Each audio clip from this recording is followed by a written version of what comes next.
All right, everybody. This is thank you all for coming tonight. This is going to be a really beautiful hour plus a little maybe, because you're going to be talking to one of the consummate animal communicators, in my opinion. And as I wrote in my email, I met Jean. First, I read about Jean, and I read about her horse Jack, because you used to put out a newsletter now and then, and I was so blown away. This was like 20 years ago, I want to say, and and I was just really uplifted by the messages that Jack had for us. And then I got to actually meet Jean. I got little Clarence, and then the rest was history. But I I always appreciated the higher level of insight that Jean always brings to every session.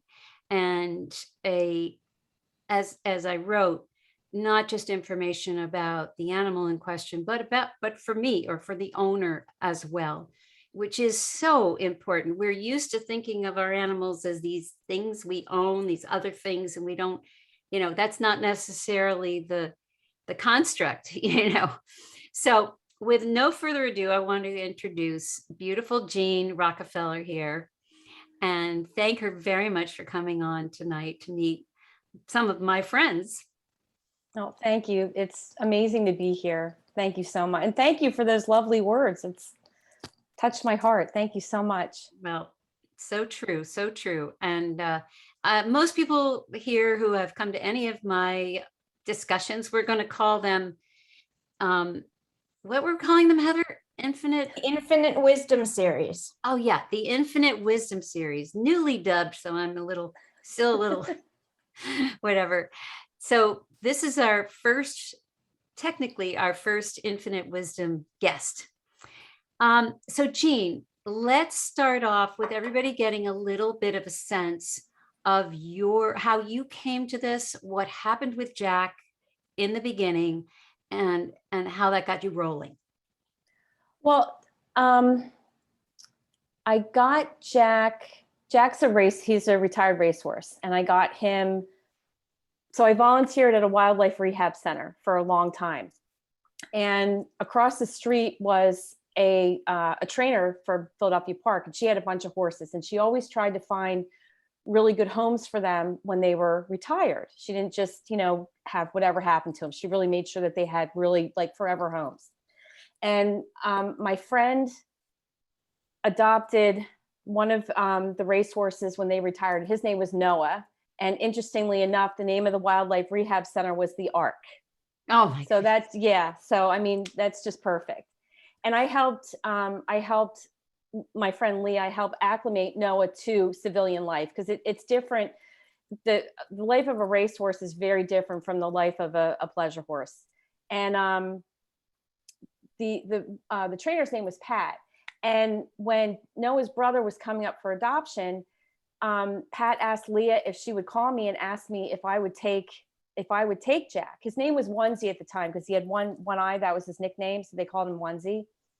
And I said, I'm 4'11". Jack is 1,400 pounds and 5'9" at the shoulder. I mean, if that gives you any indication of how huge he is. And thoroughbreds they're hard to handle. They're hot-blooded. They just have a lot of energy.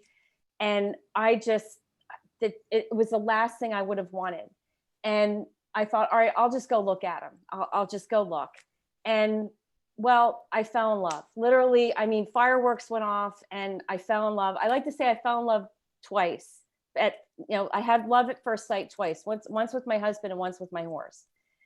So then I had to try to figure out how I was going to tell my husband about this. So what I did was I got him drunk. So it was a school night, and I'm feeding him like mugs of wine. And he's like, "Why are you giving me so much wine?"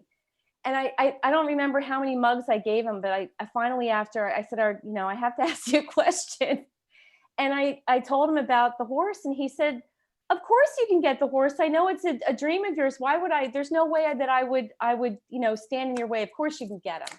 I was like, wow, I went to all that trouble to get him. I was so worried about it. So that's how I ended up with Jack. And how did you start to hear Jack? Oh, I had a client who, she took a picture. She was on the beach and she met this magnificent dog. It was a long-haired German Shepherd. And she sent me his picture and she asked me if I would communicate with them. And I don't like to do that, because if they have a message that I can't pass on to their owner, the human, then I feel like I'm dishonoring them. So I really try not to do that. But she was really persistent. She's like, please, please, please, I know there's something special about this dog. So she sent me his picture and I sat down and I communicated with him. And it was just a really short conversation. He loves his walks on the beach. He's happy with his food. He loves his owner, blah, blah, blah. And then at the end of the conversation, he said, oh, by the way, I'm a watcher. And I said, oh, okay, great. Click, hang up the phone, kind of thing. So I emailed my friend and I told her, and I said, oh, by the way, he said he was a watcher. Well, she grabbed hold of that and boy, she ran with it to the end zone. I mean, she was not going to stop until she found out what a watcher was. And I said, I have no idea. An animal's never told me that before. And then about 6 weeks later, that's when I started to get messages from Jack. And the nice thing about Jack is I can actually ask him in person and he will shake his head yes or no. So I was at the farm. I mean, I found out when the Eagles are going to win. I found out, I haven't gotten any winning lottery numbers yet, but I mean, I found out like some just silly information, just yes or no questions. Like, is it going to be cold out today? Do you need your blanket on today? That kind of stuff. And I asked him, I said, are you a watcher? And I mean, he couldn't have shook his head more profusely. Yes. So, and that's when I started getting messages from him. And I realized I'd always known that I had this inkling that animals were really higher evolved beings and that they had placed themselves in a place of submission to teach us, so that to help us evolve and grow and learn and heal. But I didn't really have any concrete evidence of that other than just these feelings that I had. But then when Jack told me that he was a watcher, and I asked him, I said, what is that? And he said, we're sentient beings that are cloaked in animal form, plant form, mineral form, and we're here to help we're here to help Gaia evolve and to help humanity evolve and to help all life on Earth evolve. And that's basically what their purpose is. I've met most of the animals that I've worked with are very evolved beings. I've met some that are just, they're happy playing with the ball out in the backyard. They're not interested in what kind of frequencies coming into the earth or what kind of energy they have. They're just a dog or a cat or a horse or whatever. But the majority of the animals that I work with are these highly evolved beings. And they never cease to blow my mind, just like your dog, just like Clarence. And he kept a secret until after he passed away, Yeah. So we're going to get to Clarence in a minute, but so this idea of being a watcher, and I love that it could be anything. It could be a plant, it could be a rock, it could be anything. Do you have a sense of where the watchers come from? Are they indigenous to the earth and they're just out of the earth, they have this consciousness, or are they from somewhere else and they inhabit form here? It feels like they've been here for a long time, but it also feels like they've come purposefully. They've like Jack in particular, he was General Patton's horse in the Olympics. He was Caesar's horse. And Caesar forced him to cross the river Rubicon and he drowned. So I always wondered why Jack was so afraid of water. I mean, even a puddle, he wouldn't even walk over a puddle. And that's when he told me it was from, his life when he was Caesar's horse and Caesar forced him to cross the river. It was really rough and he drowned. But during the Olympics, this is kind of an interesting story. Patton's horse that he was going to ride was a mare that he was unbeatable with this mare. I mean, there was no way that he was going to get to the Olympics and not win with this mare. Well, she got injured right before the Olympics. So Patton, took the boat over. Where was it? Was it Sweden? I can't remember what country it was, but he went into a barn of war horses, and Jack grabbed him with his mouth, and Patton said, all right, that's the horse I'm going to ride. And Patton did so well. But at the cross country event there, because he didn't know him long enough and he didn't trust him, they were going over a big jump, and Patton thought he was going to fall or, not make the jump the right way. So he made a correction and he blew it, because Jack was making the correction so he could go over the jump properly. Patton didn't expect that. So they ended up, instead of win, I think he came in 5th place. Wow. Amazing. So some of the stories that he has to tell about his lives are really interesting. But when you think about it too, you think about time, past, the present, and the future are all occurring simultaneously. So when you think about it like that, these are energies that are still in play right now, Mm-hmm. Yeah. Yeah. This is very interesting. So you have quite a few animals, yes? Yes. Yeah. I have, now I have 2 cats. I have 2 dogs, 9 chickens, and a horse. I'm working on a pig, but don't tell my husband. You're going to have to get him drunk again. And you told me before we came on that, can you tell the story about your cat? My mommy cat. Yeah. So we had somebody dumped off 2 kittens on our road, and I tried to catch them. One unfortunately got hit by a car, and the other one, I tried for months. I got a safe trap. She would somehow spring the safe trap, take the food out, and the no prize inside. And finally, one day she showed up on our porch, pregnant with a kitten. And my husband said, we're gonna have to catch her. We're gonna have 1,000 cats running around in a month. So I borrowed a huge, one of those huge cages from a friend of mine, and I would put the food in there, and the kitten was no problem to catch. I could pick him up and everything. So I was able to get him into the house relatively quickly. And this is winter. It was winter, and it was a harsh winter. And I set up the cage right outside my door on the porch, and I set up a string. So when I put the food in there, I'd try to close the door and get her in there, and she'd always run out. She knew something was up.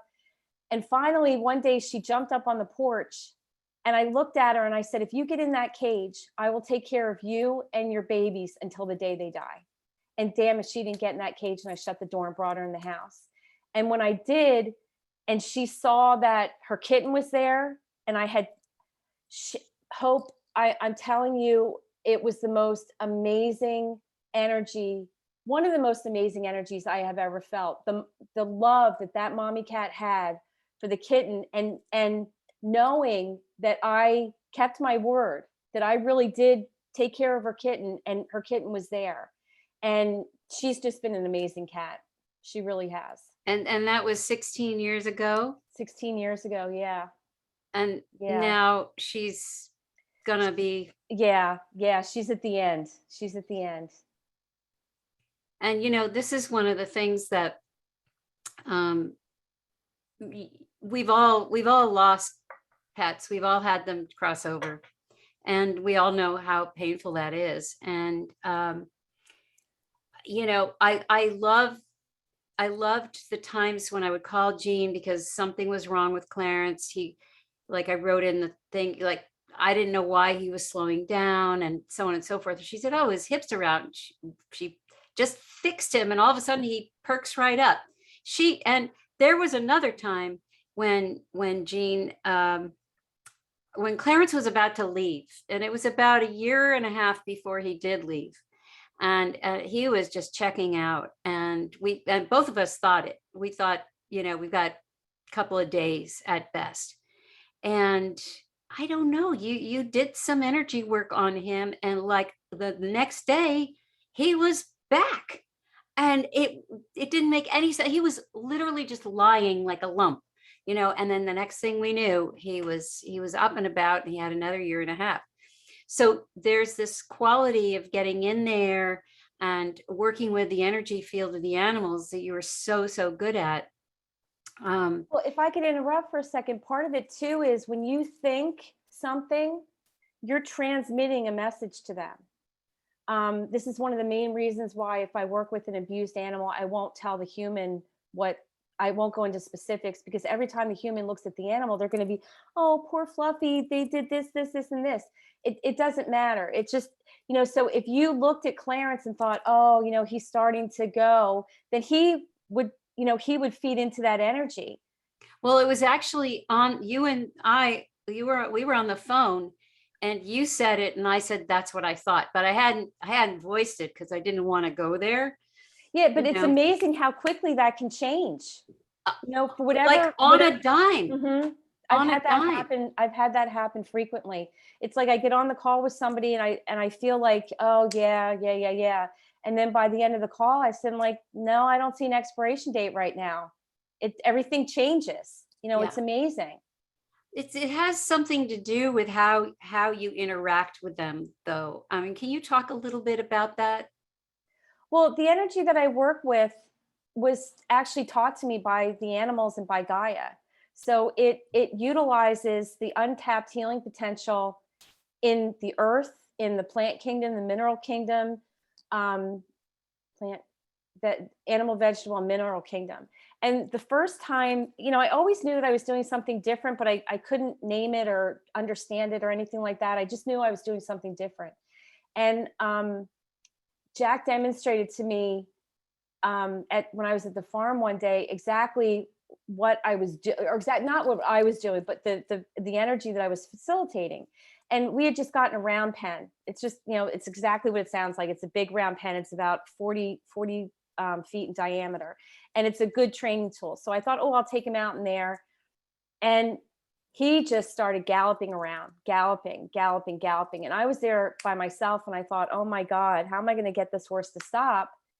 And then all of a sudden it felt like I got punched in the gut, and I went down on my knees, and I just started, like, these sobs just erupted from my body.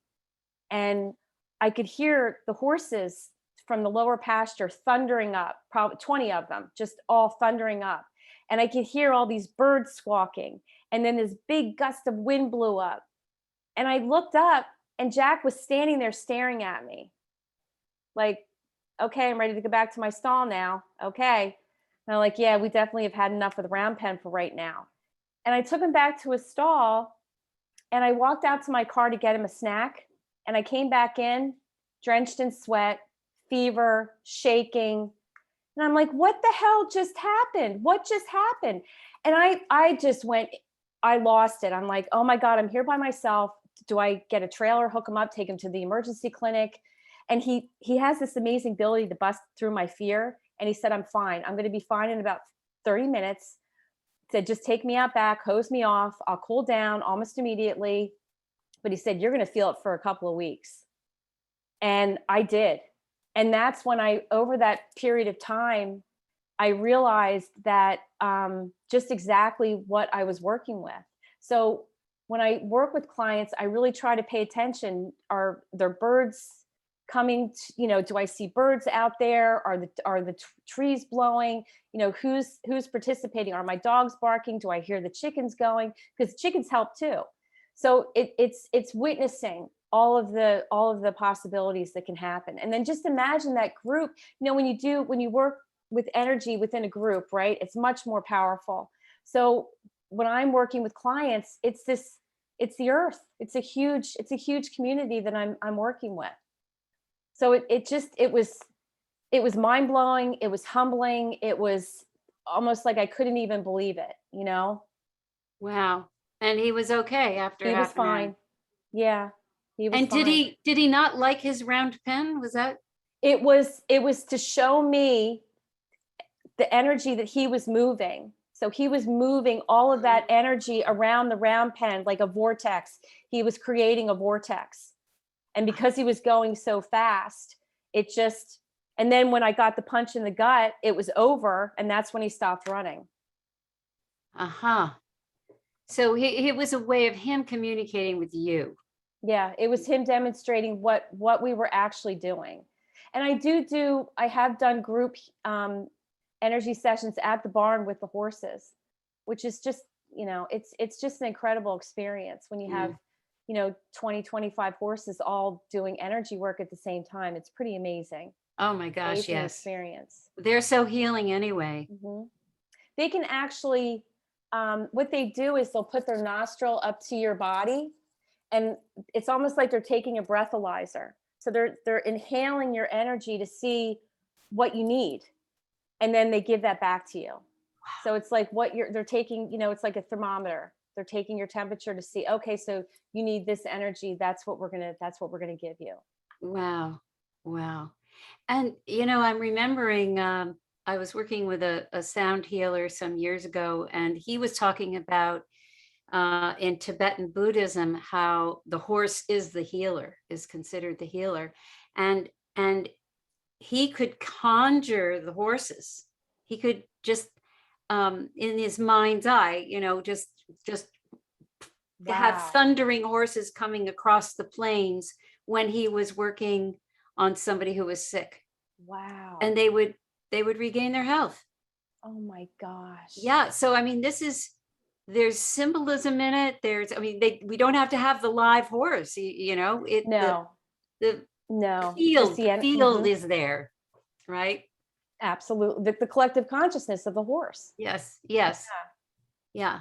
It's amazing. Amazing. So back to my experience with Clarence, and for all of us, to have somebody kind of guide you through that process when a pet is leaving is just so helpful. And Jean absolutely was instrumental in when Clarence finally did reach his expiration date. And it's just helpful to know, yes, we're here, we're at this time. But one of the things that, and you can talk about what he revealed to you when that time came, but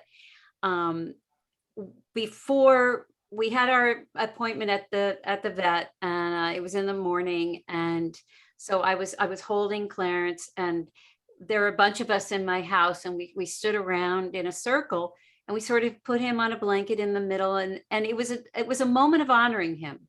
Mm-hmm. And we went around the circle, and each of us said something. Of course, we're crying like crazy, and we did that for like 15, 20 minutes, but it was just an honoring. That's what I was thinking of it as. And then I scooped him up and I went to the vet and so on. So I talked to you afterwards, and you said, yeah, everything went fine, except there was this period where it was really heavy, like around 9 o'clock, which is exactly when we were standing in the circle doing this. And, it was such a good lesson on, the things in our minds we think we should do. And this heavy-heartedness does not help them whatsoever. The life that we've had with them sort of has to stand on its own merit. And at the time of passing, I now, of course, I know this with humans, but I hadn't gotten there with Clarence at that point. So you were very, very helpful for me in that time. But go ahead and tell a little bit about his. Well, it's interesting because when animals leave, it signals a transformation for us, because they literally are able to release energy from us that we don't need anymore. Mm-hmm. So it really can just signal such an amazing transformation.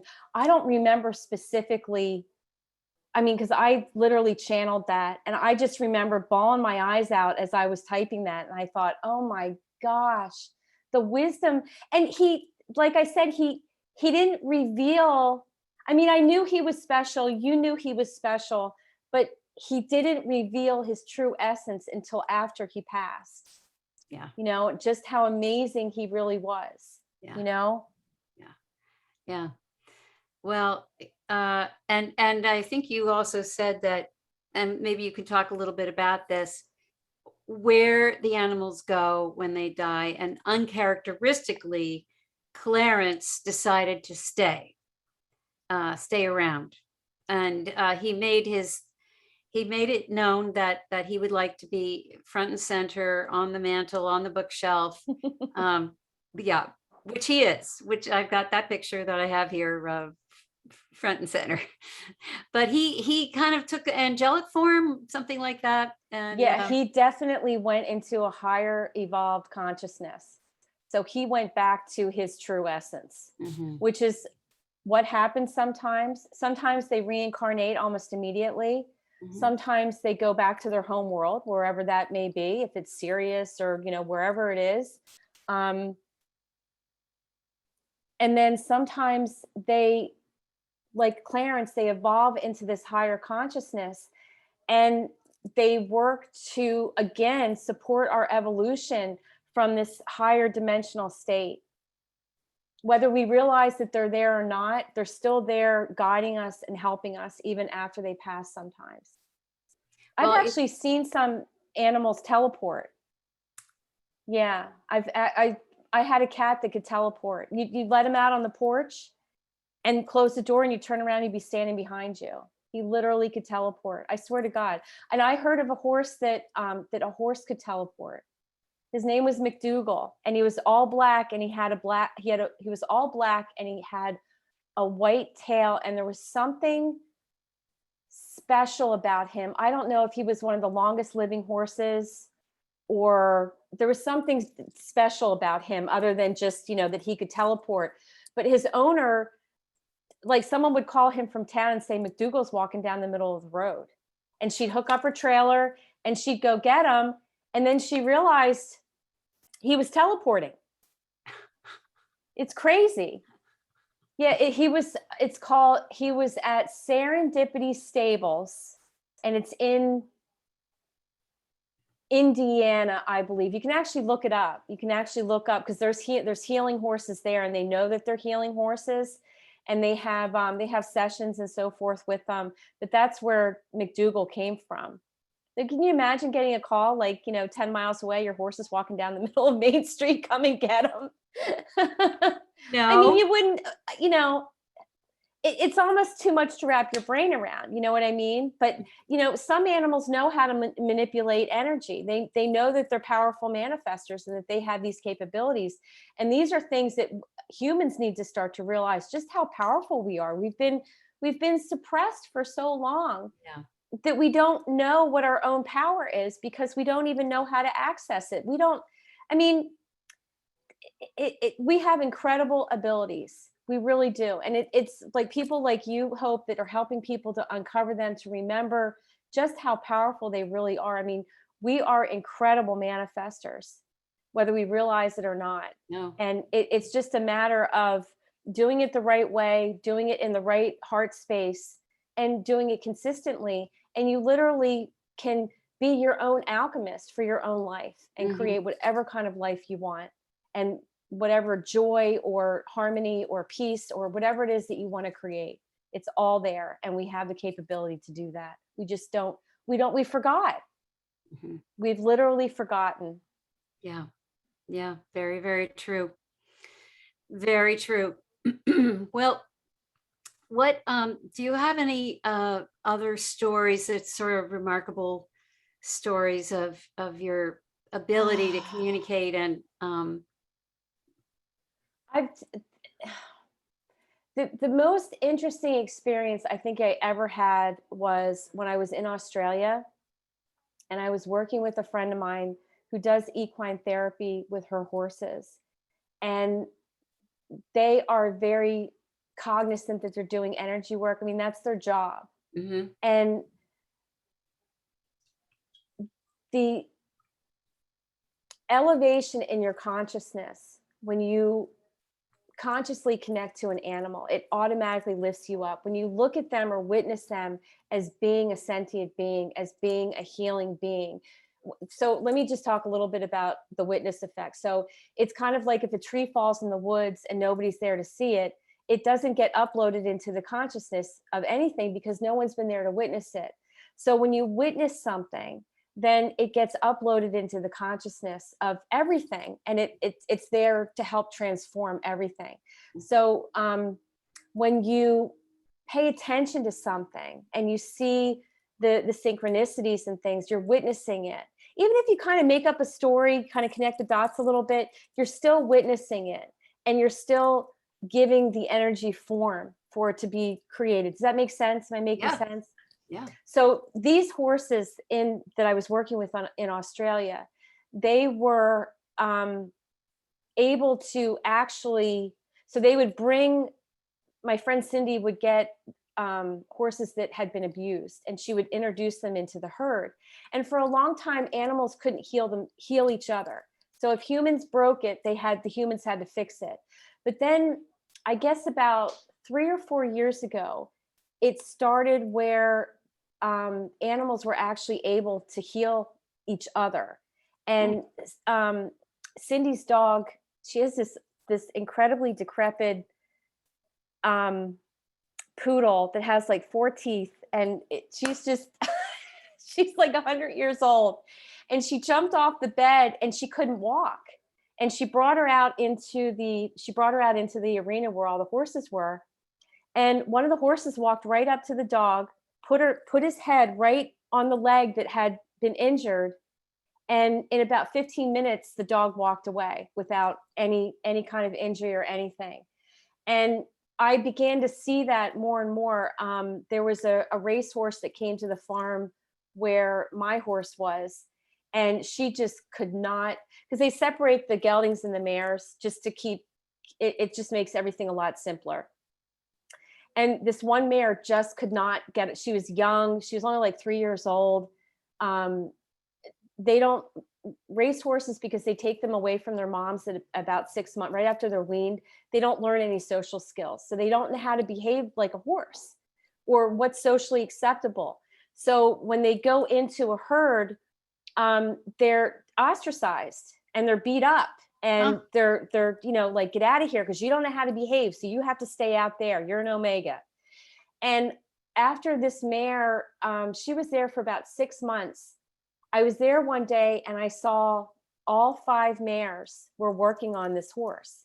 And you can tell when they're doing energy work and when they're releasing, because they'll kick, they'll shake off trauma, they'll slow blink, they'll drop their heads down. I mean, there's really tangible signs that they're doing energy work. And they worked on her for about 45 minutes to an hour. And after that, she got along with the herd. Wow. It was amazing. So, Wow. so I knew when I saw that happening, again, I was witnessing that. So, and I knew, I paid attention, I watched, and then later on, after I because I was just in the moment, just observing.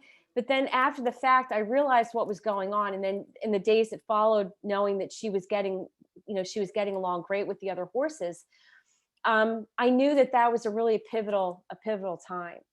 The nice thing too is, and I think this is important to mention too, that natural law is being reintroduced into our reality. And that's part of what the building of the new, people talk about the new earth. Yeah. And that's part of it, because we've been living under unnatural law. So by having the animals come to the forefront and really demonstrate their healing abilities, their conscious awareness, that's all part of that. When we'll be able to get to the point where we can all live in harmony, and we can all have mutual respect and responsibility for other beings. And we're not going to see, a dog or a cat or anything, a tree or a rock, as being a lesser being. We're going to see them as being our equals, knowing that we have to cohabitate with them in a balanced and harmonious way. Mm. And then Well, as we do that, we'll move up in consciousness. absolutely. I mean, that's right up my alley. And it's so, that is very hopeful. That's a very hopeful message. And to what I love is, and I always think of all the living things as having, the plants have devas within them, and Mhm. the rocks certainly have consciousness and all of that. But to add to it this idea of the watcher, it's kind of another layer of Mhm. that consciousness. And I'm really going to be curious now, because the watchers are here doing the same work that we're all doing. We're all here trying to spiritually evolve, and doing some of the lifting for everyone. Mhm. We know that as we evolve, so does the field. Yes. So, this is part of our gift, right, in a way. And but this idea that that maybe we should be, I'm thinking maybe we should be including the watchers in our group. Mm. I'm gonna think about that, and how to do that in a well, I don't come up with the meditations, but maybe the Ahmad group will bring that in at some point. They bring us in with the planet, the whole planet. Mhm. So of course that involves everything. And we were taken not too long ago. We were taken to the new Earth, and everything was Wow. communicating and alive with us. All the plants were communicating. Wow. We were you know, just mind to mind.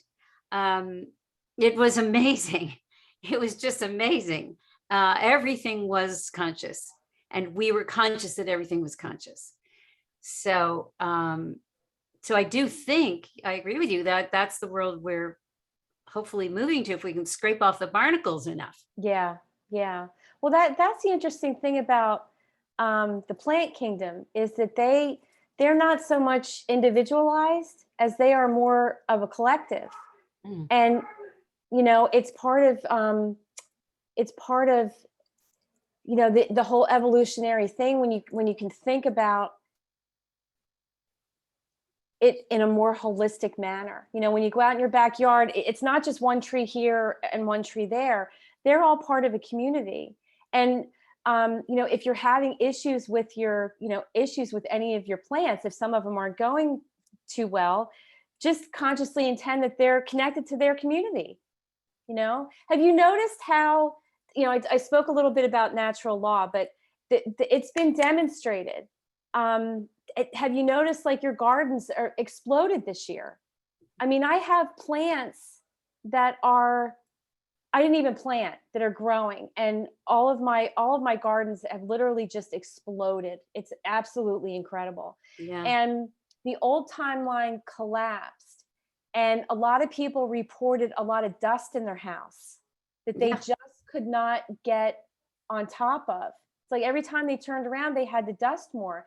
And that is a physical representation of that old timeline literally physically collapsing. So that was a validation. And then just the all of the flowers and everything just literally exploding. That wouldn't be possible without an energy boost to support it. Mm-hmm. Mm-hmm. Yeah, I agree with you. I noticed just everything was lush this year. Everything. And so now I'm expecting a really beautiful fall, I guess. Why not? you know. But last fall was a particularly beautiful fall, Yes, it was. Yeah. So Mhm. maybe this is the continuum, right? So Mhm. natural law, you want to talk a little bit more about that? Well, natural law is in alignment with God, creator. Um, it's how we know everything should be. Everything should be fair. Everything should be just. Everything should be harmonious and respectful and kind and compassionate. That's really what natural law is. It's how things are supposed to be. And we know in our heart how that's supposed to be. Yeah. Yeah. And but we've been turned upside down. Everything, not, literally everything, but we don't have respect for the planet. We don't have respect for animals. Most animals get treated like a piece of furniture. Instead of living, breathing, sentient beings. So those are all things that are starting to change as natural law gets reintroduced more and more and more. So it's the way things are supposed to work. Okay. Thanks for defining that for everybody. That's amazing. Listen, I want to just see if anybody has any questions for Jean. I figured you would all have. Yes, Joni. So you just saw my little long-haired German Shepherd. Oh, wow. No, I didn't see him. Okay, Evie, honey, Evie, come. Where are you, honey? Here she is. Say hi. Say hi. Oh my Say gosh. Say hi. Says my sweetheart. She's gorgeous. It's a she. But she is gorgeous. Isn't she? Oh my gosh. She's a showgirl, I think. She prances. Does she? Everything is a victory lap, around the yard. She's adorable. She's a love bug. She just is the most affectionate, dearest, sweetest. Yeah, she's a lot of heart. There's a lot of heart energy there. A lot of heart energy. Yeah, she's a special dog. She's beautiful. Thank you. Yeah, she's absolutely beautiful. Thank you for sharing her with me. Is she a watcher?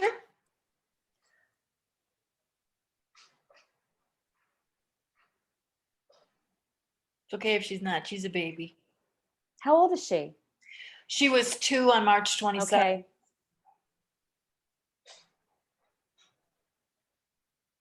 Not yet. But I have a feeling she's gonna start evolving more and more and more. Right now, she's just enjoying her athleticism too much. Oh, amen. Yes. Yeah. Wow. Right. Yeah, she's enjoying that quite a lot. She's a runner. Can you throw a Frisbee to her? Will she catch a Frisbee? Oh my God. She's catching, I throw a ball, she gets it. When she brings it back, I throw another ball and get her. She loves balls. Would a Frisbee be better? I think she might like Would a Frisbee. Be better for her? I think she might like a Frisbee because it feels like she wants to jump up a little bit more. And they're easier. In some ways, they're easier to catch. A Frisbee is, but you can get one ball very bouncy, and she catches it on the first bounce. When it's in the air. air. Oh wow, well, that's pretty amazing. That's pretty amazing. She's pretty cool. I just want to say I'm going out of town a lot, and I can't take her where I'm going. How does she feel about the kennel where she is? I don't think she likes it there very much. Not to be there long term. Like how long are you talking? Like maybe a week. Do you prepare her for that? I started taking her half days. I'm taking her Thursday, and I started taking her. Okay, that's a good idea. Yeah, because if you just like dropped her off there, that would be a shocker.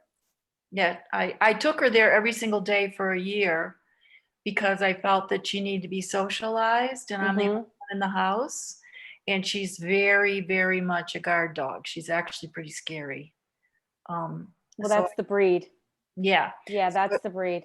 I wanted her. They have lovely, lovely young men and women that take care of the dogs, and I think they're very loving. That's my take.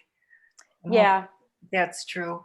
And so I took her for half days for almost a year, Monday through Friday.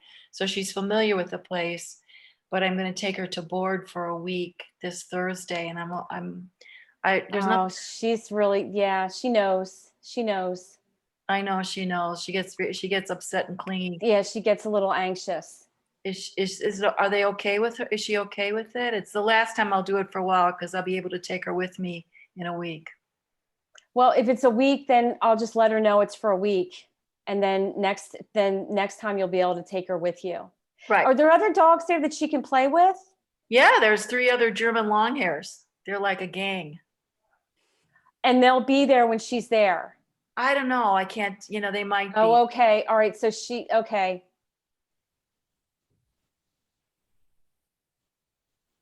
Yeah, she's going to miss you. Definitely. I miss her. It's hard. A week is a long time for them. I know. It's a long time, and they don't. So Thursday, Friday, Saturday, Sunday would be better if it was 4 days? I'm sorry? Would it be better if it was 4 days? Well, anything shorter than that is going to be, but you have to understand too, they don't have a concept of time. Right. So it's really difficult to communicate to them how long a certain amount of time is. And it's also hard for me to understand how they operate with outside of linear time. So there's it's almost like a disconnect there for me and for the animals, because I have a hard time understanding their concept and they have a hard time understanding our concept of time. So, that can be a little difficult to convey to them about the time. How do I prepare her? Just say, Well, if I could tell her that there's going to be other dogs there, that would help. Oh yeah, it's play day. It's big. It's a huge. Oh, so it's going to be the same as it always is. So it's going to be the same as it always is. Oh, okay. Oh, okay. Yeah. Okay. Perfect.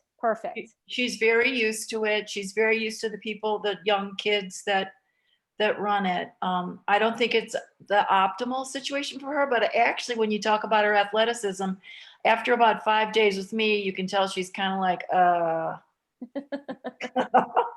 Yeah, she is a little nervous about it though. Yeah, I know. Well, because they never know if it's really back. Yeah, if you're really coming back. They just never, it's always like, why am I here? Even if you drop them off for a half a day, it's like, are they going to come pick me up? I know. So make sure that you show her with your thoughts that you're going to be back in X amount of days, whether she understands that or not. And then you're going to bring her home. So just so she understands. So on that point, Jean, show with the thoughts in pictures. Yeah, you can communicate pictures. Yeah, exactly. They understand what you're saying, but unfortunately, most people aren't congruent with their thoughts, their words, and their feelings. They're thinking one thing, you're nervous about leaving, but you're showing her that you're, so she's like, why is she nervous about leaving? What do I have to be nervous about? So it's really important to keep everything on the same page. Keep everything congruent. And that'll make it a lot easier. Because I do feel that she's kind of like an anxious dog anyway. Oh God, is she? Yeah. Really? Very. Yeah. So but she was born in Germany, then she came to this place in the United States for just a couple of weeks. Then I bought her, she was spayed, and she came to me. So she was a mess not really, but I mean, she was more nervous than she is now. She's calmed down a lot. So she's not, you're her forever home. I'm her forever home. Forever. Okay, I'll let her know that, because that can make a huge difference. Okay, yeah. Because then they always, they always wonder, am I going to go to another place? Am I going to go live somewhere else? Am I going to go live with somebody else? Oh, because my sister picks her up at night to bring her home to her house. Is that more upsetting than it's helpful? Well, as long as she knows that she's always going to be with you, that'll make things a lot better for her. Yeah, she's mine forever and ever. Okay, I'll let her know that. Okay. Thank you. That'll help her. You're welcome. Thank you. Thanks, Joni. Anybody else? Yes, Mary Pat. So I've just have always been a dog person, and so these are there we go. There's 2 of them there. I can't see if I quite had them. And just in the last few months, I've been finding out more about horses, although not. I'm also 4'11", and horses, are just very big creatures. They are. But one book, I didn't know if you're familiar with Flying Lead Change. No, let me write that down. Yeah, by Kelly Wendorf. It's very good. She's a life coach, and she also, has a stable, and that's how her herd is her medium for helping people come. It's usually so she'll have one idea, like you were just talking about, that how they're very congruent and we are not. Yes. And then she'll share a story about people. So just wanted to share that. Well, thank you. Well, I have one for you. It's called the $80 Champion. Okay, $80 champion. $80 Champion. Okay. Excellent book. Alrighty. Excellent. True story. That's for everybody. Writing it down. Yeah, it's a great book. Great story. It's about Snowman, All a right. horse named Snowman that he bought for $80 and ended up being an Olympic champion. Ah, fantastic. Mm-hmm. Anybody else? Thank you, Mary Pat. Virginia. Well, I just have a quick question. I love horses, have loved horses since I was a little girl, used to ride. But in later years, the thought of a horse having to have a bit in its mouth that people steer hurts my heart. It And hurts them too. I was going actually, to ask about yeah, that. it actually it impedes their facial nerves. Oh, And imagine if you had something in your mouth. If you could see some of the bits that people put in their horse's mouth, they're awful. They have like these hooks that go up on the roof of their mouth, like the old westerns and stuff like that. Ugh, just like want to cringe. But I use a bitless bridle. So the bridle that I have doesn't have a bit in it at all, and it just uses a little bit of facial pressure. So you can't. It doesn't activate all the facial nerves and everything else in there. Yeah, that's very astute of you. That's the truth. Yeah, they are very painful for them. yeah. Thank you. Thank you. No. You were right on with that one. Yeah, just hurts. Yeah. Yes. Thank you. This has been marvelous. Thank you so much. Thank you so much. Thank you. Thank you, Virginia. Leonora. Yeah, okay, I had to unmute myself. I was really taken aback to the cave paintings. I was in the 70s in the caves in Altamira in northern Spain. And that was one of the most impressive experiences of my life. Just the depictions, these incredibly accurate depictions of animals, all kinds. And as you were talking about the ability of the animal to heal and their presence, I mean, I don't want to repeat everything you said, but that's where I went. And that connection that these people had and how they put them literally on pedestals. I mean, these caves are considered sacred places. And when you are in the presence of these paintings, you get a sense that the relationship amongst the animals and with the human race was way, way different than what it is today. Mm-hmm. Really, really very primordial. Yeah. Well, it was a partnership. Even the Native Americans, they had a partnership with their horses. And the buffalo. Yeah, exactly. Yes. Well, and they understood how nature worked. And they worked within the constructs of that.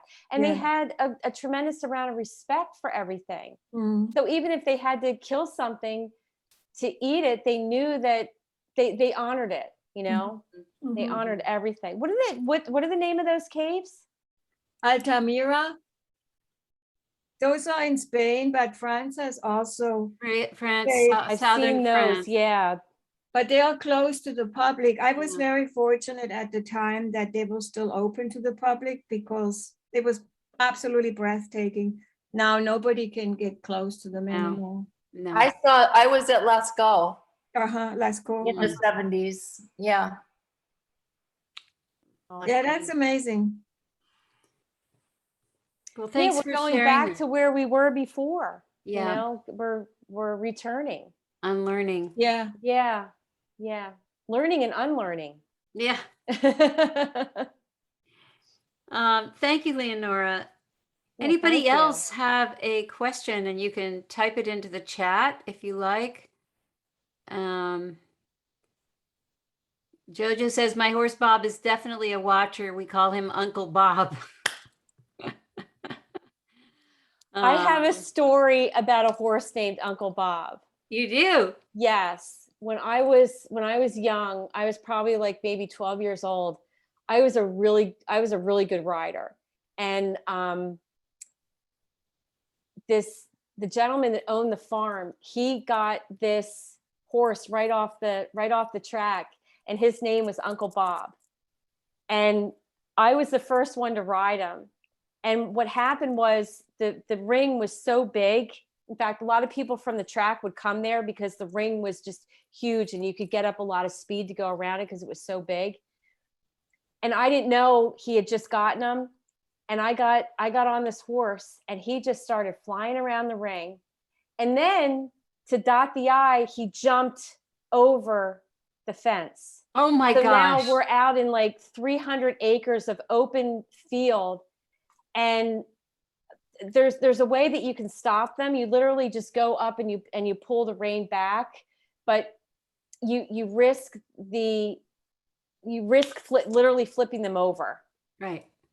So I jumped off, and I think it took them like 3 hours to find Uncle Bob.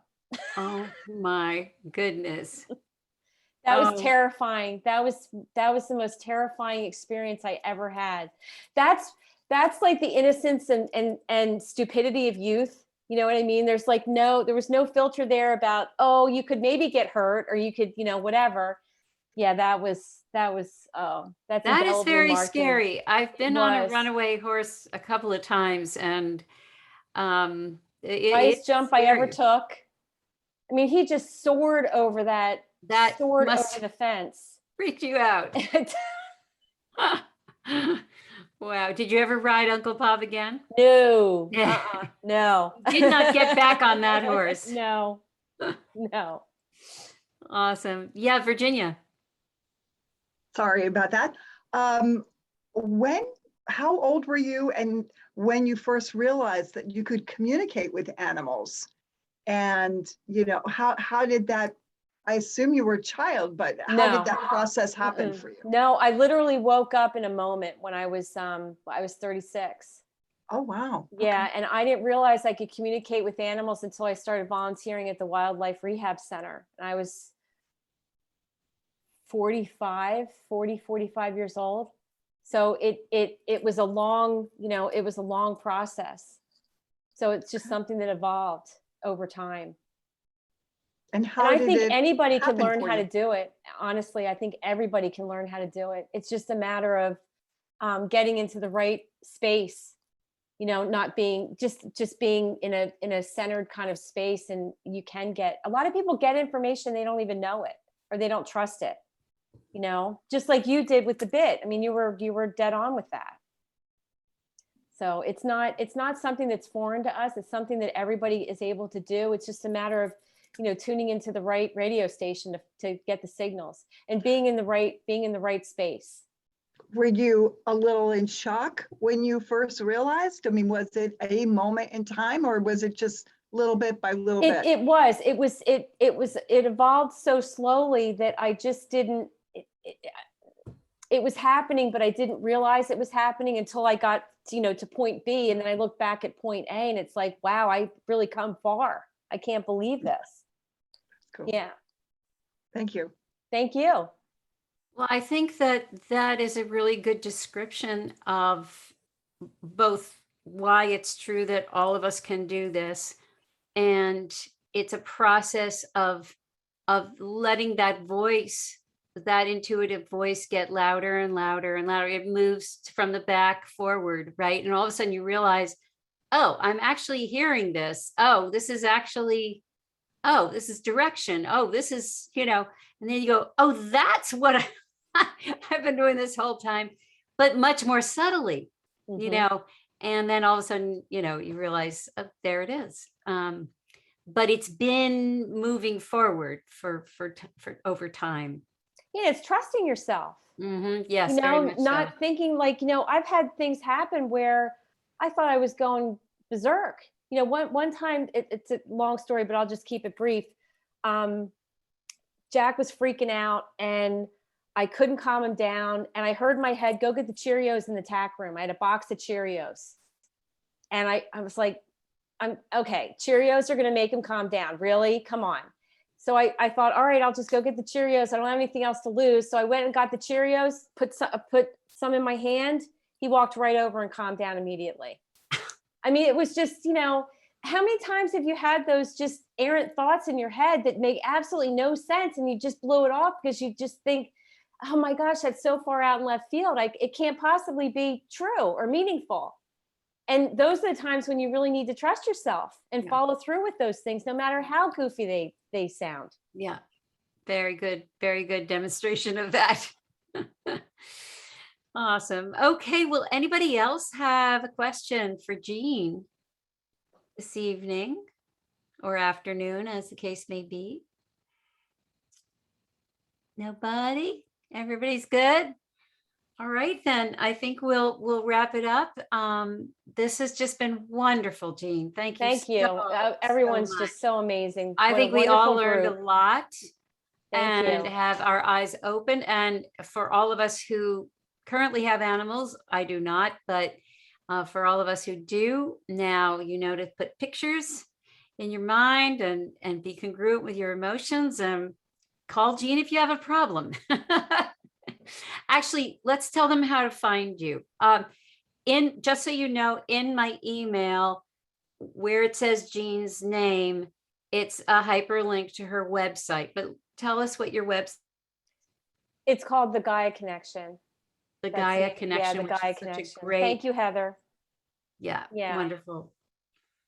Yeah, so you can reach her and if you need her, and I just, I would do it as a regular checkup. I kind of used to, you take the animal to the vet for their annual thing, and I would do the same with Jean. Like, okay, where are we? How are we doing? and I found it very, very useful. So thank you. Thank you, my dear, and thank you all for coming on tonight. This was really fun. And next month is going to be on wisdom. The next month's theme is spread infinite wisdom. I'm just giving you guys that heads up. It's not announced out in the world yet, but we're going to have a wonderful another friend of mine come on, and we're going to talk about wisdom. So for this evening, thank you. And we'll just say goodnight. Everybody wave, and we'll see you next time. Bye. Bye-bye. You. Thank you. Thanks again, Jean. Thanks, Thank you Hope. so much.